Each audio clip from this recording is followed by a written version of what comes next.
Hey guys, Cassie here. Welcome back to my channel. So I'm driving to get some drinks, whatever. You don't care. It doesn't matter. The point is, I'm in the car and I was kind of ranting to myself about something, and I decided I might as well just film this now and use this time productively. So basically, what I want to talk about right now is Scribd. Now, for those of you who don't know, Scribd is a book service.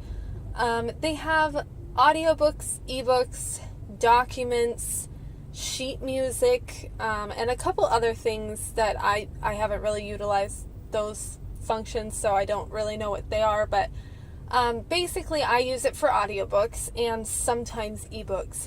But what it is it's pretty much a service where you pay about $10 a month and you get access to their entire library of books. So it's pretty much Netflix for books, which is something I've been really wanting for a long time, mostly for audiobooks, because I really like audiobooks, but they're very expensive, so I don't usually end up getting to listen to them. And with the way my job works, I clean houses for a living, so I'm doing a lot of physical things that doesn't really take a lot of mental thought, especially once I've been to a house enough times to have kind of a rhythm down for what rooms I clean first and stuff. I don't really need to think about it that much, so I have plenty of mental energy to give to listening to a book. So it's been really nice in that sense to be able to listen to some audiobooks at work. And I tried out Scribd and Audible using their 1 month trials, and I much preferred Scribd for the fact that it's just a much better value for your money. So like I said, Scribd is I think $9.99 a month, and you get access to their entire library of things, which I believe is probably not as large as Audible because it's slightly less well known. I mean, a lot of people I know have never heard of Scribd. I had never heard of Scribd until I started looking into audiobook services. But so far, it's been very rare that I've wanted to listen to something that Scribd didn't have. They might not always have the audiobook version, but they at least have an ebook of it. But most of the time, they have the audiobook too. So it seems to be a really good selection, in my opinion. Whereas with Audible, you're paying $15.99 a month, I believe, or maybe $14.99, to get one book a month. Now you get to keep that book and own it, which is different than Scribd. Scribd is like Netflix. You don't own the books, you just get to listen to them, and then that's it. But I personally don't care about owning all the audiobooks I listen to, because if I listen to them, then I'm done with it. I'm probably not going to want to listen to it again. So I'm comfortable with not owning them.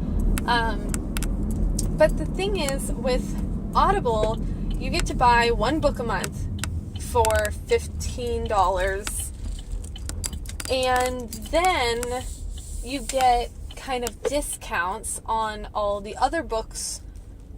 Oh my gosh, sorry, I just got to the store I'm going to, and there's a ridiculous amount of people here. Anyway, the way it works with Audible is you get one book for the $15, and then you get kind of discount on anything else you want to buy, but then you still have to buy those other things. So to me, Audible is not really a very good bargain. So I don't really understand why people think that Audible is such a good deal. It's I guess it's good if you're gonna buy all those books anyway. You're getting them for cheaper, but it's not the best price-wise, in my opinion. So as far as price goes, Scribd is definitely better. As far as selection goes, Audible might be better, although, as I said, I haven't really ever noticed Scribd not having a book that I wanted to listen to. So you might be wondering at this point, why would anyone use Audible if Scribd exists? Because it's so clearly a better value. You pay less to get more. I mean, that's just objectively better. But I will tell you some of the issues I have with Scribd's service. So here's the thing about Scribd, and bear with me here because I still think that Scribd is better than Audible, which some of you may disagree after you hear what I have to say, but I will explain why I still think it's better. So, Scribd is a bit scammy in the way they run their business because they advertise themselves basically as being, I mean, I don't think they use these words, but basically Netflix for books. Like, you pay $10 a month, you get access to their entire library of stuff that you can borrow and read, but you don't own it, okay? But the thing is, Scribd also starts to limit the things that you can listen to or read after you've listened to or read several books that month. So I did a trial month of Scribd, and I listened to, I don't remember, maybe like 2 or 3 books. I think it was 2. I listened to 2 books, and then after that, all of a sudden, it's not that it wouldn't let me listen to anything, it's that all of the books that I had on my list of saved things that I wanted to listen to, now all of a sudden said that they were not available until the next month. Now, this seemed scammy to me, so I was a little bit upset about that, but I thought, maybe it's just because it was the free trial. Maybe they just forgot to mention that for the free trial, they don't just let you listen to as much as you possibly can, because honestly, that was my plan. I was going to try to listen to like the entire Dexter series in 1 month so that I wouldn't have to actually pay for the service to listen to those books. But anyway, so I decided to pay for 1 month. That way I could know for sure if it was limiting the things I could listen to just because of the free trial, or if that's just how their service works. And I thought I determined that it actually was just the free trial, because I paid for a month of service, and that next month, I'm pretty sure I listened to like 6 books, and it never told me that like I couldn't listen to something because it wasn't available yet until the following month. It never gave me that alert. So I listened to like as much as I possibly could in that month with no problems. So being that I had determined that this was a good service and it was worth the value, I asked for it for Christmas. I put it on my Christmas list. I wanted someone to buy me a year's worth of Scribd, basically. And my mother-in-law bought that for me for Christmas, which was really awesome. And I'm very grateful because now I can listen to books all the time and I don't have to think about the fact that it's being paid for because I'm not paying for it. So it's very nice.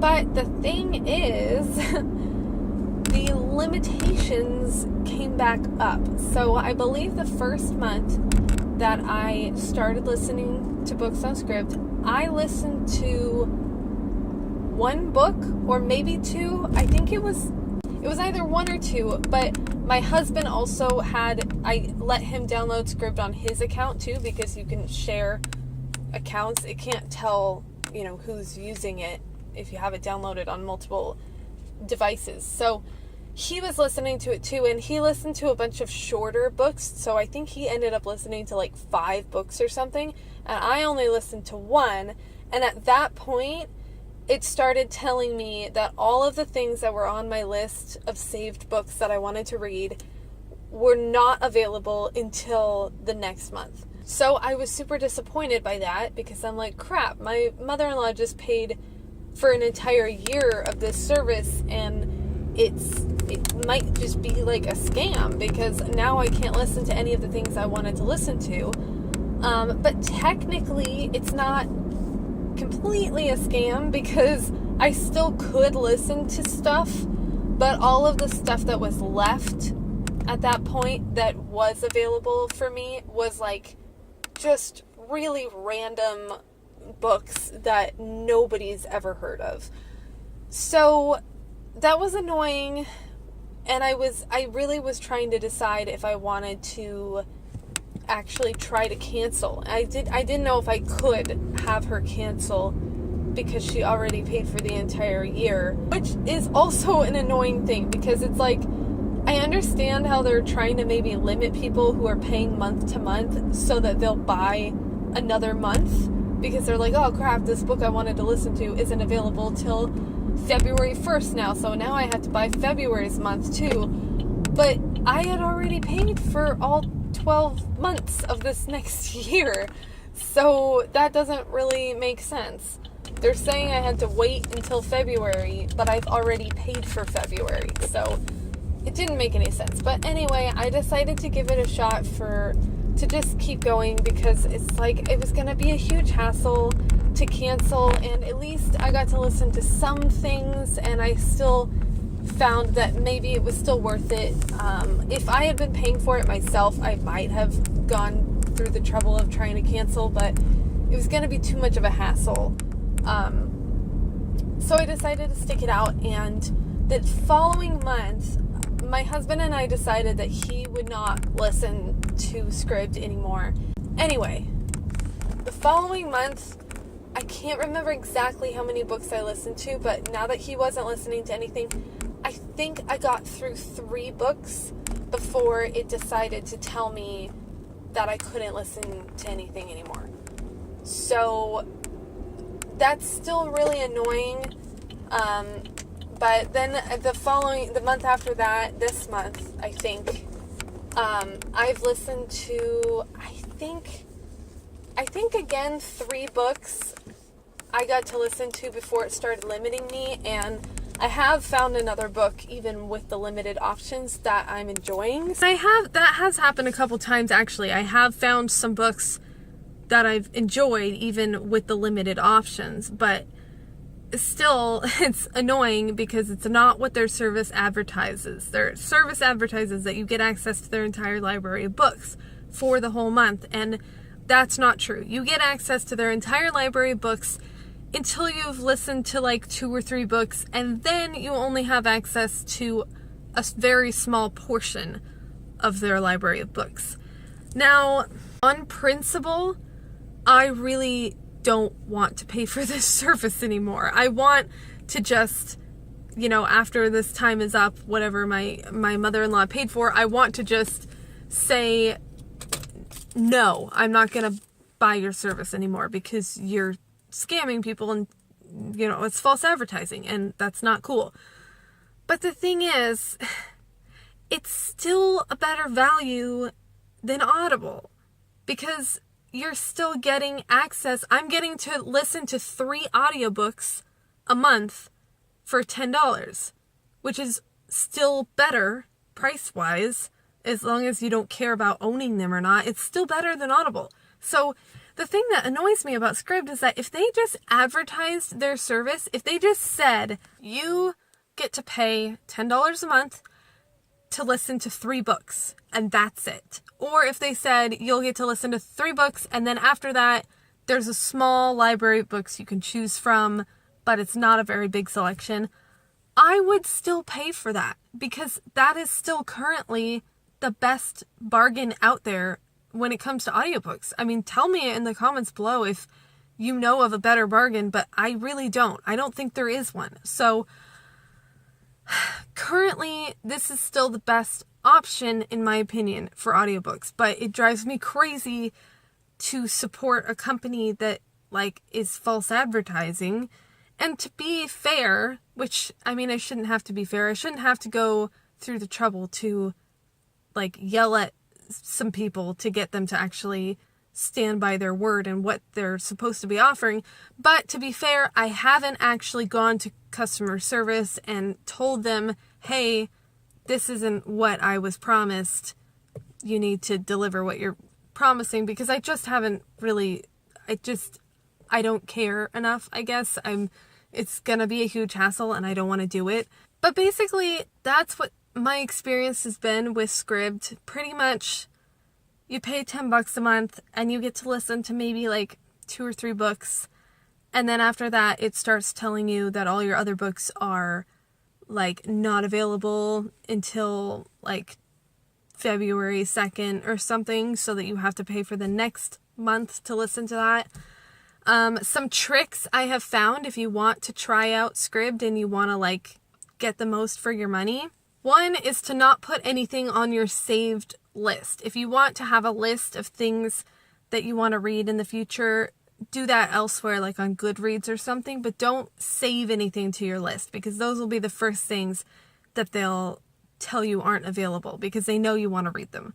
The second thing is, I have found that if you start listening to a book, then they won't take that book away from you. So if you download a book and you leave it there for a few days, then if something happens and they, like, their system catches up to the fact that you've already read 3 books this month, then they might take that book that you just downloaded and say, this book is not available anymore until the next month.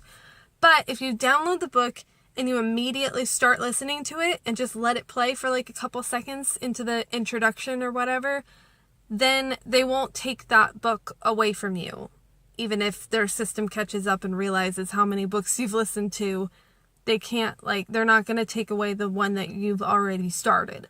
So those are some ways that I've found to kind of like trick the system as best as I can.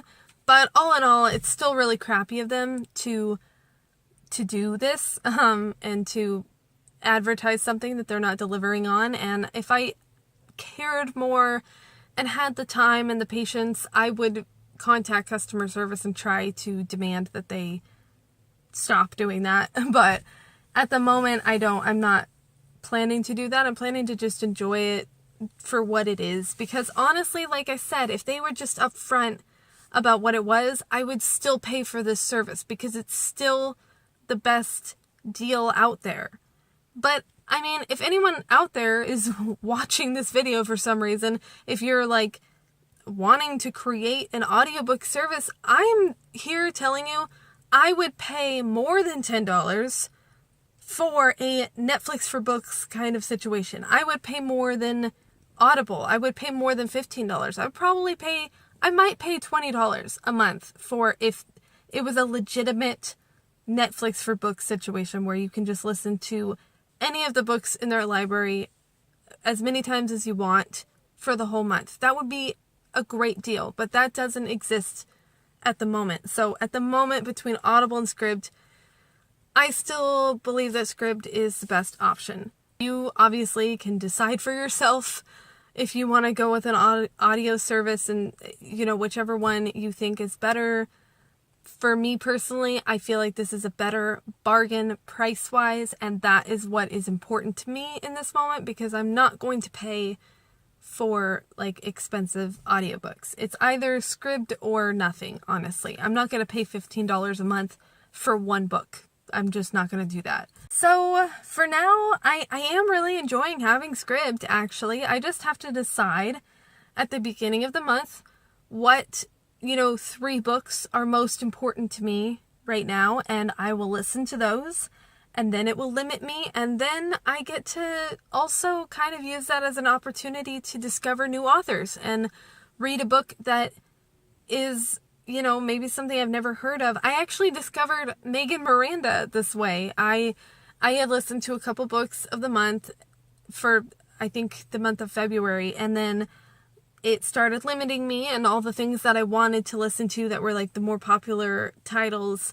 weren't available. So I just went browsing, and I found The Safest Lies by Megan Miranda, and I listened to that, and I freaking loved that book. It's like one of my favorite reads of the year so far, and I never would have even found that if it hadn't been for this whole weird situation. So there are some perks, I guess, if you want to look on the bright side. But yeah, I just haven't heard many people talking about Scribd, and I don't think it's something a lot of people even know exists. So I just wanted to talk about my experience with it, and I know I've heard a lot of other people having this same experience.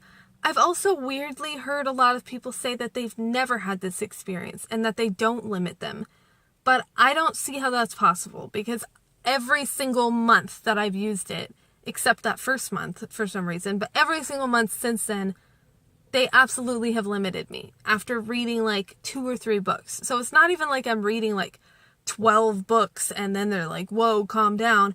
I'm only reading like 2 or 3 things. And every time at that point, they kind of start to say other things aren't available. I will say also that doesn't always apply to the ebooks, because sometimes after my audiobooks have started to become limited, there are still some popular titles available on ebook, but I just don't really read ebooks very much. So I don't know if the ebooks would start being limited too if I read them more. Maybe they would. If I started reading a bunch of ebooks, maybe those would be limited, but I just haven't really read enough for them to limit me, I guess. So anyway, I really gotta go because I'm home now and I have things to do. But I just wanted to share my experience with Scribd, and that's been it so far. And yeah, I wanted to let people know about this service in an honest way and really lay out all the things that are not great about it. So I'm not just recommending something that has a lot of glitchy, weird things about it, because it certainly does. But I do actually still recommend it, and I still think that it's a pretty good deal as far as what's out there currently for audio services, because there isn't a lot, unfortunately. So yeah, that's it, and thanks for watching. I'll see you next time. Bye.